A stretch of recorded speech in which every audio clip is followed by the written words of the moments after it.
It's not uncommon for children around the ages of 3 to 5 to have imaginary friends. Given that I was an only child growing up, it made even more sense to my parents that I had one. His name was Michael. To me, Michael looked like one of those blank, articulated wooden mannequins you'd see in art classes. He stood about 8 feet tall and always accompanied me on my fantasy adventures in the woods behind my parents' house in Westbrook, Virginia. We'd hide from the monstrous Jabberwock as it invaded our treehouse. We'd defeat the hordes of orcs from across the creek to save our fantasy kingdom, and we'd always make it back home in time for supper. I guess you could say one of the big differences between Michael and other imaginary friends is that he never really went away when I got older. Instead, he actually became much more real to me. There was one more thing, though. One thing that is crucial in understanding what I'm about to tell you. Michael seemed to be able to know everything about everyone we met. The first time I came to realize this was on the first day of first grade. When I was in Miss Horton's homeroom, I had just put my book bag in my cubby and was sitting at my desk while she introduced herself. Welcome, everyone. My name is Miss Horton, and I'll be your homeroom teacher this year, she said with a bright, welcoming smile. She's pretending to be happy. It's all an act. She just discovered her husband was having an affair, but she's too afraid to leave him. She doesn't think anyone will ever love her. I looked over to Michael, a little confused by what he meant. As a young boy at just 7 years old, I didn't know what he meant by affair or anything like that. He sat cross-legged beside me on the floor, looking right at me with his blank wooden face. He seemed to understand that I was confused by what he said, so he turned back to face her as I did the same. As I began to move up grades, I started to keep Michael more of a secret from my friends and parents. It didn't take much for someone to realize that once you stopped believing in Santa, imaginary friends didn't seem normal to hang around as well. Upon coming to this realization one day while in the 5th grade, I looked at Michael and asked him, "Are you real? Like, really real? Or are you just made up?" He looked at me in that blank, expressionless wooden face and said, "I'm as real to you as anything, my friend. All imaginary friends are real to their masters. Children's minds are powerful things capable of the most marvelous imaginations. You just so happen to be stronger than most. So that's why I can still see you and play with you?" He placed his mannequin hand on my shoulder. "Yes. But how do you know everything?" I asked. "You seem to know a whole lot about the people around me. How do you do that?" He said, waving a single finger. "That would be telling, and a magician never reveals his secrets. All you need to know is that I am your friend, and I always will be." Those years growing up with him were the best of my life. We'd had so much fun messing around with the other kids in school. I was able to make a lot of them think I had superpowers and could read their minds. That's actually how I met my 2 best friends, Ron and Patricia. How do you do it? Patricia whispered to me at my 14th birthday party. Bit by a radioactive spider? Ron nearly spit out his Coke laughing at that one. "No, but seriously, dude," he asked, wiping his mouth off. "What's the trick?" So far, no one had ever been able to see Michael. He'd always been mine and mine alone. He never really asked me to keep his existence a secret as I grew up. I just never wanted people to think I was some kind of weirdo who still had an imaginary friend. But I knew Ron and Patricia were my real friends and wouldn't judge me. I hoped they would believe me. "Okay," I said after taking them up to my room. "You have to promise not to tell anyone or think I'm crazy. I know it sounds like I am, but I promise you I'm not." "Hands on my heart," Ron said, following the motion. "I do solemnly swear to not see you as crazier than you already are." We all laughed at that. "All right, guys," I said, standing up. "I'll tell you." They seemed to come to terms with the truth about Michael rather well, Ron more so than Patricia. I think part of this was the fact that they had seen just how unusual my ability to seemingly read people firsthand was. So you're saying that your friend is able to see and read people's minds, and only you can see him? Yeah. So is he really imaginary? I mean, if he can actually do things, then he has to be real somehow. I don't really know how the rules work, I admitted. He says that I'm the one who created him out of all my imagination, so I guess calling him an imaginary friend is the best current description for him. Is he here right now? Patricia asked. Yes, I replied, looking past her towards where Michael was standing over us. All right, tell him to follow me in the closet, and then tell you how many fingers I'm holding up. Okay, I laughed. I thought you were going to come up with a harder test. Just do it, dork, she said, stepping in my closet. As she closed the door, Michael nodded his head and walked through the closet. He then reappeared holding up 3 wooden fingers. 3! No freaking way! Ron shouted, jumping to his feet. Dude, you know what this means? You've got a freaking invisible sidekick that can read people's minds. That's awesome! What does he look like to you? I then pulled out a miniature wooden mannequin model from my desk drawer and showed it to him, as Patricia came out of the closet equally excited. This is what he looks like. Then how does he talk to you if he doesn't have a mouth? Patricia asked. He just kind of talks in my head, I replied. But listen guys, please don't go around and talk about this. I don't want any attention. I just want to hang out and be normal. Well, as normal as you can with a giant wooden imaginary friend. No offense, I said, looking towards Michael. None taken, he replied, giving a thumbs up. I just want you to grow up and have a good time. And for the most part, I did. Middle school went by like a breeze as Ron and Patricia and I all grew closer as friends. High school, however, is when things started to take a turn for the worst.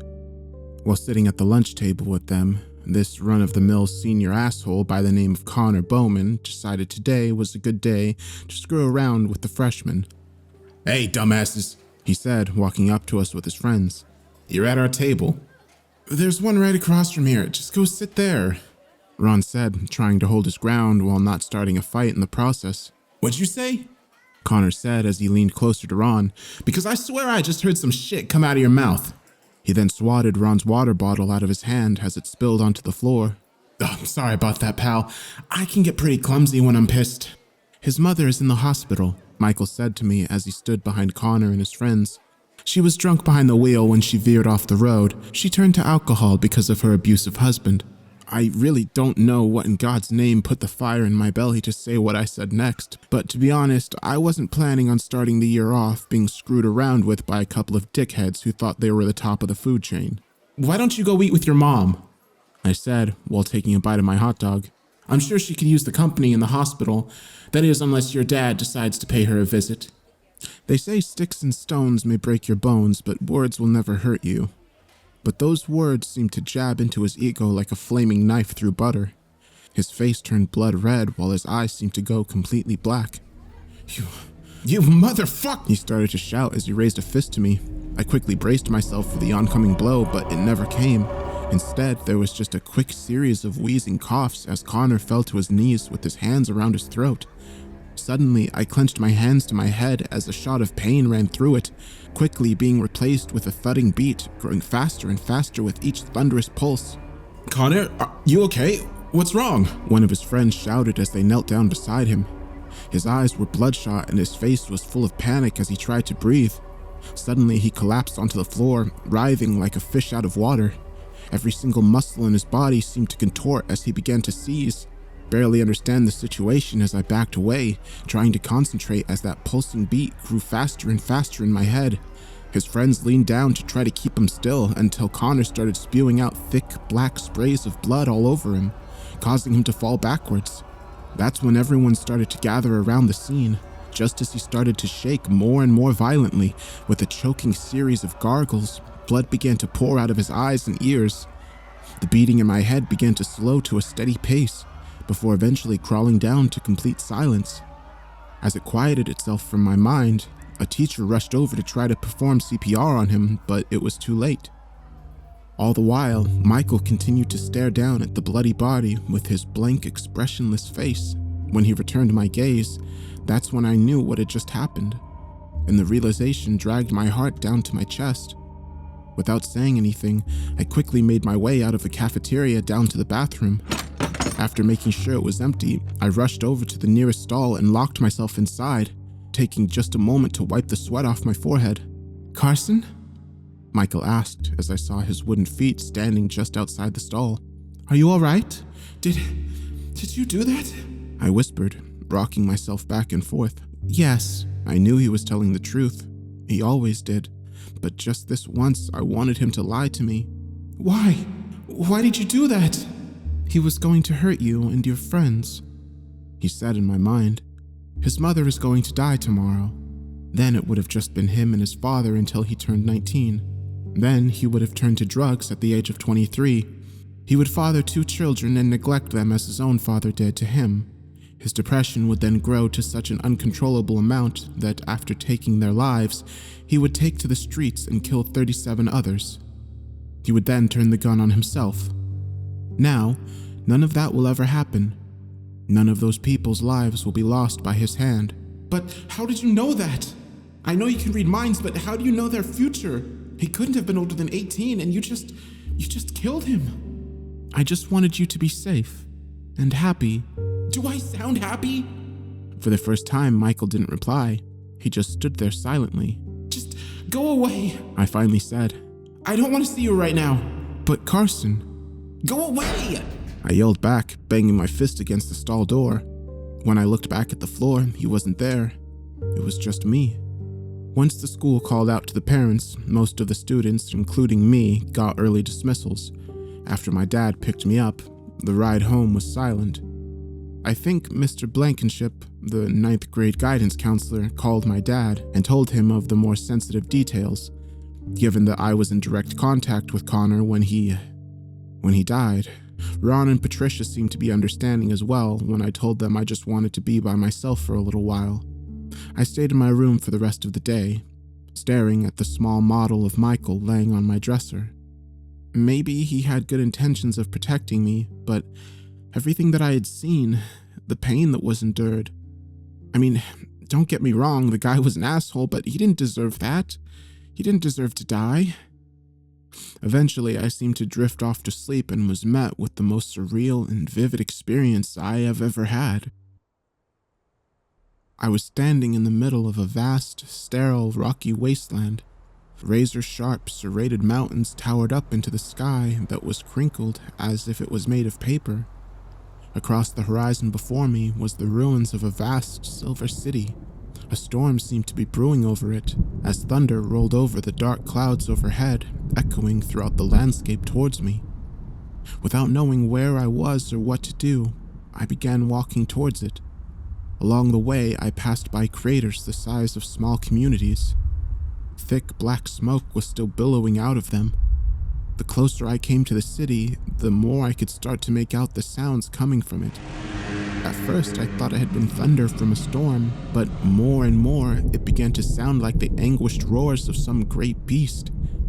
I was starting to get worried, but had this feeling that I was safe, that nothing could hurt me. So I did what felt like the only logical thing to do. I continued on. After what seemed to be several hours, I came to the ruins of a great marble wall at least 600 feet high that seemed to surround the entire city.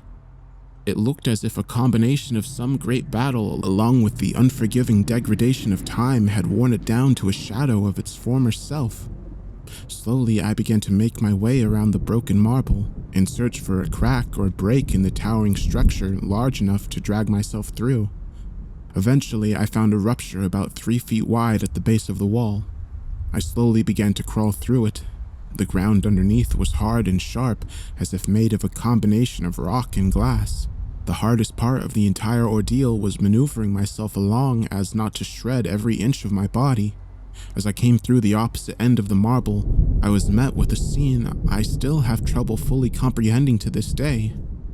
The city was composed of thousands of tall ruins of silver towers that stretched up as far as the eye could see. They looked as if they'd been melted away by some unimaginable, overwhelming inferno that seemed to engulf the entire city at once. Charred remains of millions of people lined the streets, preserved in motion as if they had been running and hiding from something terrible. Up above was a dark, swirling maelstrom of storm clouds that resembled a black hurricane. The eye of the storm was still much farther up ahead, but from what I could see, it seemed to be holding some kind of brilliant light that appeared to be this world's only source of illumination. As I continued to make my way through the city, I was suddenly knocked down by another thunderous eruption of roars. They seemed to be coming from the sky, from the storm up ahead, but its sheer ferocity shook the ground around me like an earthquake, causing me to stumble and fall on the ground. With a hard slice, I cut my hand on the jagged piece of glass protruding from the seared ground below me. Picking myself up and examining my hand, I saw that while in fact there was a massive burning slice in my hand, no blood seemed to pour out from it. "There's no need to worry, Carson." Michael's voice nearly caused me to fall down once again, although when I turned around to face him, I wasn't greeted by the wooden mannequin imaginary friend I've had my entire life. Instead, I was met by a tall man in a tattered white robe. What is this?" I asked him. "This is, or was, my home," he said, looking around the ruins of the city. I don't understand," I said, following his gaze. "I thought my home was your home." "For the past 17 years it has been," he said with a smile that faded quickly. "But this was my home long before." "But why am I here?" I asked. Because there are things I haven't told you, things I've been keeping from you, and given the recent circumstances, I believe you deserve the truth." "What truth? What's going on here?" I could see him struggling, either trying to find the right words or figure out where to start. "I've been your imaginary friend your entire life, but that's not what I have always been." "What do you mean?" "Before you were born, I was the imaginary friend of a Ross Bailey in Atlanta, Georgia.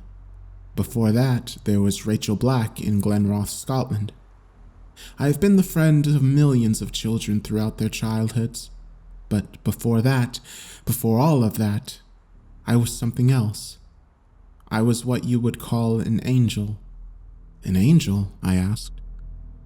"Yes, but why did I never see you like this? Why did I always see you as some kind of wooden mannequin? When the angels abandoned this place, we lost our true form. The only way we can regain any form of physical appearance is by utilizing the mind of a child. Their imaginations are the most pure forms of power." "I'm sorry," I said, trying to comprehend everything at once. "This isn't making any sense."